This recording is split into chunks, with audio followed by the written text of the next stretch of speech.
जय हिंद दोस्तों, आपका बहुत बहुत स्वागत है यूट्यूब चैनल अपना राजस्थान पर। दोस्तों आप भी दिल्ली पुलिस कांस्टेबल की तैयारी कर रहे हैं तो दोस्तों आज का सेशन है वो आपके लिए महत्वपूर्ण रहने वाला है। दोस्तों आज जानेंगे जो संविधान है उनसे रिलेटेड जो महत्वपूर्ण क्वेश्चन है, और दोस्तों जो गत वर्ष एग्जामों के अंदर से पूछे जा रहे हैं उनसे रिलेटेड क्वेश्चन है वो इस सेशन के अंदर रखे गए हैं दोस्तों, क्योंकि संविधान से रिलेटेड आपके 2 या 3 क्वेश्चन है आपको दिल्ली पुलिस कांस्टेबल पेपर के अंदर पूछे जाएंगे। तो दोस्तों आज का सेशन आपके लिए महत्वपूर्ण रहने वाला है, मोस्ट इंपोर्टेंट क्वेश्चन को रखा गया है, तो सेशन के एंड तक जरूर बने रहिए। यूट्यूब चैनल पर नए हैं तो छोटी सी गुजारिश है कि यूट्यूब चैनल को अवश्य सब्सक्राइब करें ताकि आपको दिल्ली पुलिस कांस्टेबल से रिलेटेड महत्वपूर्ण जो टॉपिक है उनसे रिलेटेड क्वेश्चन आपको मिल सके। तो चलिए दोस्तों करते हैं आज के सेशन को स्टार्ट। दोस्तों हमारा जो पहला क्वेश्चन है दोस्तों वो रहने वाला है कि जब संविधान लागू हुआ था तब उस समय कितनी अनुसूचियां थी। जो संविधान लागू हुआ था उस समय कितनी अनुसूचियां थी। तो ए हमारा 10 अनुसूचियां, बी है 8 अनुसूचियां, सी है 6 अनुसूचियां और डी है 12 अनुसूचियां। तो दोस्तों इसका राइट आंसर है दोस्तों हमारा ऑप्शन नंबर बी। जब संविधान लागू हुआ था उस समय 8 अनुसूचियां थी, तो राइट आंसर है दोस्तों हमारा ऑप्शन नंबर बी। और दोस्तों वर्तमान समय में जो अनुसूचियां हैं वो 12 हो गई है, तो राइट आंसर है दोस्तों option number B. Next question है दोस्तों दूसरा क्वेश्चन है कि संविधान सभा की प्रथम बैठक कब हुई थी। वेरी इंपॉर्टेंट क्वेश्चन है दोस्तों। तो संविधान सभा की जो प्रथम बैठक है वो कब हुई थी। तो ए हमारा 26 नवंबर 1949 को, बी है 26 जनवरी 1950 को, सी है 9 दिसंबर 1946 को और डी हमारी 15 अगस्त 1947 को। तो दोस्तों आपको भी कमेंट बॉक्स में बताना है। तो दोस्तों इसका राइट आंसर है दोस्तों हमारा ऑप्शन नंबर सी। जो संविधान सभा की जो प्रथम बैठक हुई थी वो 9 दिसंबर 1946 को हुई थी। राइट आंसर है दोस्तों option number C. Next question है दोस्तों तीसरा क्वेश्चन है कि संविधान सभा की अंतिम बैठक कब हुई थी। तो ए हमारा 24 जनवरी 1950 को, बी है 26 जनवरी 1950 को, सी है 24 जनवरी 1947 को और डी है 26 जनवरी 1949 को। तो दोस्तों बताना है जो संविधान सभा की जो अंतिम बैठक है वो कब हुई थी। तो राइट आंसर है दोस्तों हमारा ऑप्शन नंबर ए। जो संविधान सभा की जो अंतिम बैठक है 24 जनवरी 1950 को हुई थी। राइट आंसर है दोस्तों option number A. Next question है दोस्तों चौथा क्वेश्चन है कि संविधान सभा का गठन किस मिशन योजना के अनुसार हुआ था। जो संविधान सभा है उसका गठन किस मिशन योजना के तहत हुआ था। तो ए हमारा क्रिप्स मिशन के तहत, बी ए कैबिनेट मिशन के तहत, सी ए मिशन इंद्रधनुष योजना के तहत और डी ए आजीविका मिशन के तहत। तो दोस्तों बताना है कि संविधान सभा का गठन किस मिशन के अनुसार हुआ। तो राइट आंसर है दोस्तों हमारा ऑप्शन नंबर बी। जो संविधान सभा का जो गठन है वो कैबिनेट मिशन के तहत हुआ। तो राइट आंसर है दोस्तों हमारा option number B. Next question है दोस्तों पांचवा क्वेश्चन है कि संविधान सभा ने राष्ट्रीय ध्वज को कब अपनाया गया था। जो राष्ट्रीय ध्वज है उसको संविधान सभा ने कब अपनाया था। तो ए हमारा 24 जनवरी 1950 को, बी ए 22 जुलाई 1947 को, डी ए 15 अगस्त 1947 को और डी ए 24 जुलाई 1947 को। तो दोस्तों इसका राइट आंसर है दोस्तों हमारा ऑप्शन नंबर बी। जो राष्ट्रीय ध्वज है उसको 22 जुलाई 1947 को अपनाया गया था। और दोस्तों जो जन गण मन है उसको 24 जनवरी 1950 को अपनाया गया था। तो राइट आंसर है दोस्तों हमारा option number B. Next question है दोस्तों छठवां क्वेश्चन है कि डॉक्टर राजेंद्र प्रसाद को भारत का प्रथम राष्ट्रपति कब चुना गया था। तो डॉक्टर राजेंद्र प्रसाद है जो संविधान सभा के जो स्थायी अध्यक्ष थे उनको भारत का प्रथम राष्ट्रपति कब चुना गया था। तो ए हमारा 11 नवंबर 1946 को, बी ए 24 जनवरी 1950 को, सी ए 9 नवंबर 1946 को और डी ए 26 जनवरी 1950 को। तो इसका राइट आंसर है दोस्तों हमारा ऑप्शन नंबर डी। 26 जनवरी 1950 को डॉक्टर राजेंद्र प्रसाद को प्रथम राष्ट्रपति चुना गया था। तो राइट आंसर है दोस्तों हमारा ऑप्शन नंबर डी। तो दोस्तों राइट आंसर है डी। नेक्स्ट क्वेश्चन है दोस्तों सातवां क्वेश्चन है कि आपातकाल के दौरान कौन से संविधान संशोधन द्वारा प्रस्तावना में समाजवादी, धर्मनिरपेक्ष और अखंडता शब्द जोड़े गए। जो आपातकाल के दौरान कौन सा संविधान संशोधन है जिसके तहत प्रस्तावना के अंदर समाजवादी, धर्मनिरपेक्ष और अखंडता 3 शब्द है वो जोड़े गए। तो ए हमारा 32वें संविधान संशोधन 1986 के द्वारा, बी ए हमारा 42वें संविधान संशोधन 1986 के द्वारा, सी ए 42वें संविधान संशोधन 1976 के द्वारा और डी हमारा 92वें संविधान संशोधन 1976 के द्वारा। तो दोस्तों इसका राइट आंसर है दोस्तों ऑप्शन नंबर सी। प्रस्तावना के अंदर जो 3 शब्द जोड़े गए थे, समाजवादी, धर्मनिरपेक्ष और अखंडता, वो 42वें संविधान संशोधन 1976 के अंदर जोड़े गए। तो राइट आंसर है दोस्तों हमारा option number C. Next question है दोस्तों आठवां क्वेश्चन है कि 42वें संविधान संशोधन 1976 को किस नाम से जाना जाता है। जो 42वां संविधान संशोधन है 1976 के अंदर हुआ, उसको किस नाम से जाना जाता है। तो ए हमारा अंबेडकर संविधान के नाम से, बी ए मिशन संविधान के नाम से, सी ए प्रारूप समिति संविधान के नाम से और डी ए संपूर्ण संविधान के नाम से।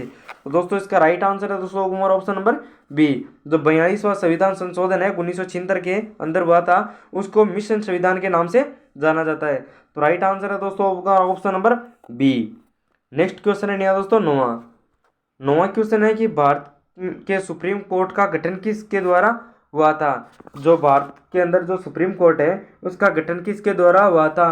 तो ए हमारा मसौदा समिति के द्वारा, बी ए भारतीय संसद द्वारा, सी ए कैबिनेट मिशन योजना के द्वारा और डी ए भारतीय संविधान द्वारा।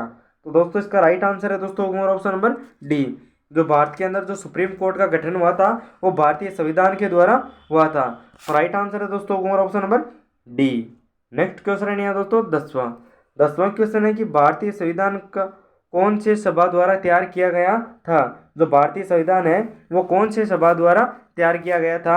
तो ए हमारा मसौदा समिति द्वारा, बी ए भारतीय संसद द्वारा, सी ए संविधान सभा द्वारा और डी ए कैबिनेट मिशन योजना द्वारा। तो दोस्तों बताना है जो भारतीय संविधान है वो कौन से सभा द्वारा तैयार किया गया था। तो दोस्तों इसका राइट आंसर है दोस्तों ऑप्शन नंबर सी। जो संविधान सभा है उसके द्वारा भारतीय संविधान को तैयार किया गया था। तो राइट आंसर होगा दोस्तों option number C. Next question है दोस्तों 11वां क्वेश्चन है कि संविधान सभा के लिए संवैधानिक सलाहकार कौन था। जो संविधान सभा है उसके लिए संवैधानिक सलाहकार कौन थे। तो ए हमारा B N Rao, B A B R Ambedkar, C S Mukherjee और D A doctor Rajendra Prasad. तो इसका राइट आंसर है दोस्तों हमारा ऑप्शन नंबर ए। जो बी एन राव है वो संविधान सभा के लिए संवैधानिक सलाहकार थे। तो राइट आंसर है दोस्तों हमारा option number A. Next question है दोस्तों 12वां क्वेश्चन है कि सर्वोच्च न्यायालय के न्यायाधीश को किसके द्वारा हटाया जा सकता है। जो सर्वोच्च न्यायालय है उसके न्यायाधीश को किसके द्वारा हटाया जा सकता है। तो ए हमारा संसद द्वारा, बी ए राज्यसभा द्वारा, सी ए संविधान सभा द्वारा और डी ए मसौदा समिति द्वारा। तो दोस्तों इसका राइट आंसर होगा दोस्तों हमारा ऑप्शन नंबर ए। जो सर्वोच्च न्यायालय के जो न्यायाधीश है उनको संसद के द्वारा हटाया जा सकता है। तो राइट आंसर है दोस्तों हमारा option number A. Next question है दोस्तों 13वां क्वेश्चन है कि किसके महाभियोग के लिए संविधान में कोई प्रावधान नहीं है। तो ए हमारा मुख्यमंत्री के, बी ए राष्ट्रपति के, सी ए प्रधानमंत्री के और डी ए राज्यपाल के। तो दोस्तों इसका राइट आंसर है दोस्तों हमारा ऑप्शन नंबर डी। जो राज्यपाल है उनके महाभियोग के लिए संविधान में कोई प्रावधान नहीं किया गया है। तो राइट आंसर है दोस्तों हमारा option number D. Next question है दोस्तों 14वां क्वेश्चन है दोस्तों कि संविधान दिवस भारत में हर वर्ष कब मनाया जाता है। दोस्तों दिल्ली पुलिस कांस्टेबल के अंदर एक क्वेश्चन है दोस्तों, आपको दिवसों से रिलेटेड मिलेगा आपको एग्जाम के अंदर। तो दोस्तों यहाँ पूछा गया कि संविधान दिवस है वो भारत के अंदर हर वर्ष कब मनाया जाता है। तो ए हमारा 26 नवंबर को, बी ए 24 जनवरी को, सी ए 15 अगस्त को और डी ए 26 जनवरी को। तो दोस्तों इसका राइट आंसर है दोस्तों हमारा ऑप्शन नंबर ए। जो संविधान दिवस है वो 26 नवंबर को मनाया जाता है। तो राइट आंसर है दोस्तों हमारा option number A. Next question है दोस्तों 15वां क्वेश्चन है दोस्तों कि संघ और उसका राज्य क्षेत्र का वर्णन संविधान के किस भाग में किया गया है। जो संघ और उसका जो राज्य क्षेत्र है उसका वर्णन संविधान के किस भाग में किया गया है। तो ए हमारा भाग ए में 1 में, बी हमारा भाग 4 में, सी भाग 7 में और डी भाग 6 में। तो दोस्तों जो संघ और उसका जो राज्य क्षेत्र का जो वर्णन है वो संविधान के भाग 1 में किया गया है। तो राइट आंसर है दोस्तों हमारा option number A. Next question है दोस्तों 16वां क्वेश्चन है कि संविधान के 73वें संशोधन द्वारा पंचायतों को निर्दिष्ट किए जाने वाले कार्य किस अनुसूची में वर्णित है। जो संविधान का जो 73वां संशोधन है उसके द्वारा जो पंचायतों को जो निर्दिष्ट किए जाने वाले कार्य है वो किस अनुसूची में वर्णित है। तो ए हमारा 8वीं अनुसूची में, बी 9वीं अनुसूची में, सी 11वीं अनुसूची में और डी हमारी 7वीं अनुसूची में। तो इसका राइट आंसर है दोस्तों हमारा ऑप्शन नंबर सी। जो संविधान का जो 73वां संविधान संशोधन है उसके तहत जो पंचायतों को निर्दिष्ट किए जाते हैं उनके कार्य है उनको 11वीं अनुसूची में वर्णित है। तो राइट आंसर है दोस्तों हमारा option number C. Next question है दोस्तों 17वां क्वेश्चन है कि योजना आयोग की स्थापना कब हुई थी। वेरी इंपॉर्टेंट क्वेश्चन है दोस्तों। जो योजना आयोग है उसकी स्थापना कब हुई थी। तो ए हमारा 24 जुलाई 1952 को, बी 26 जनवरी 1950 को, सी 15 अगस्त 1947 को और डी 15 मार्च 1950 को। तो दोस्तों आपको भी बताना है कि योजना आयोग की स्थापना कब हुई थी। तो दोस्तों इसका राइट आंसर है दोस्तों हमारा ऑप्शन नंबर डी। जो योजना आयोग है उसकी स्थापना है वो 15 मार्च 1950 को की गई थी। तो राइट आंसर है दोस्तों हमारा option number D. Next question है यहाँ दोस्तों 18वां क्वेश्चन है कि भारतीय संविधान के किस अनुच्छेद में यह लिखा है कि भारत राज्यों का एक संघ होगा। तो ए हमारा अनुच्छेद 1 में, बी अनुच्छेद 14 में, सी अनुच्छेद 26 में और डी अनुच्छेद 73 में। तो दोस्तों आपको बताना है कि भारतीय संविधान के किस अनुच्छेद में यह लिखा गया है कि भारत राज्यों का एक संघ होगा। तो इसका राइट आंसर है दोस्तों हमारा ऑप्शन नंबर ए। अनुच्छेद 1 के अंदर लिखा गया है कि भारत है वो राज्यों का एक संघ है। तो आर्टिकल 1 राइट आंसर है दोस्तों option number A. Next question है दोस्तों 19वां क्वेश्चन है कि किस अनुच्छेद में नागरिकता संबंधी प्रावधान है। कौन से अनुच्छेद है जिसके अंदर नागरिकता संबंधी जो प्रावधान किए गए हैं। तो ए हमारा अनुच्छेद 19 से 22 तक, बी अनुच्छेद 5 से 11 तक, सी अनुच्छेद 25 से 27 तक और डी अनुच्छेद 28 से 31 तक। तो दोस्तों इसका राइट आंसर है दोस्तों हमारा ऑप्शन नंबर बी। जो अनुच्छेद 5 से जो 11 तक जो अनुच्छेद है उनके अंदर नागरिकता से संबंधित प्रावधान किए गए हैं। तो राइट आंसर है दोस्तों हमारा option number B. Next question है दोस्तों 20वां क्वेश्चन है कि संविधान के किस अनुच्छेद के अंतर्गत राष्ट्रपति लोकसभा भंग कर सकता है। कौन सा अनुच्छेद है जिसके तहत जो राष्ट्रपति है वो लोकसभा को भंग कर सकता है। तो ए हमारा अनुच्छेद 52 के तहत, बी अनुच्छेद 56 के तहत, सी अनुच्छेद 73 के तहत और डी अनुच्छेद 85 के तहत। तो दोस्तों इसका राइट आंसर है दोस्तों हमारा ऑप्शन नंबर डी। जो आर्टिकल जो 85 है उसके तहत राष्ट्रपति लोकसभा को भंग कर सकता है। तो राइट आंसर है दोस्तों हमारा option number D. Next question है दोस्तों 21वां क्वेश्चन है कि संविधान के किस अनुच्छेद में धन विधेयक की परिभाषा की दी गई है। जो कौन सा अनुच्छेद है जिसके अंदर धन विधेयक की परिभाषा दी गई है। तो ए हमारा अनुच्छेद 156 के तहत, बी अनुच्छेद 133 के अंदर, सी अनुच्छेद 110 के अंदर और डी अनुच्छेद 126 के अंदर। तो दोस्तों इसका राइट आंसर है दोस्तों हमारा ऑप्शन नंबर सी। जो अनुच्छेद 110 है उसके अंदर धन विधेयक की परिभाषा दी गई है। तो राइट आंसर है दोस्तों हमारा option number C. Next question है दोस्तों 22वां क्वेश्चन है कि संविधान के किस अनुच्छेद के अंतर्गत राष्ट्रपति अध्यादेश जारी करता है। कौन सा अनुच्छेद है जिसके अंतर्गत राष्ट्रपति है जो अध्यादेश जारी करता है। तो ए हमारा अनुच्छेद 123, बी अनुच्छेद 73, सी अनुच्छेद 76 और डी अनुच्छेद 95। तो 4 अनुच्छेद दे रखे हैं उनमें से कौन सा आर्टिकल्स है जिसके तहत राष्ट्रपति अध्यादेश जारी करता है। तो दोस्तों इसका राइट आंसर है दोस्तों हमारा ऑप्शन नंबर ए। जो आर्टिकल 123 है उसके तहत राष्ट्रपति है जो अध्यादेश जारी करता है। तो दोस्तों इसका राइट आंसर है दोस्तों हमारा option number A. Next question है दोस्तों 23वां क्वेश्चन है कि संविधान के किस अनुच्छेद में सर्वोच्च न्यायालय के न्यायाधीश को महाभियोग चलाया जा सकता है। जो संविधान का कौन सा अनुच्छेद है जिसके तहत सर्वोच्च न्यायालय के न्यायाधीश पर महाभियोग चलाया जा सकता है।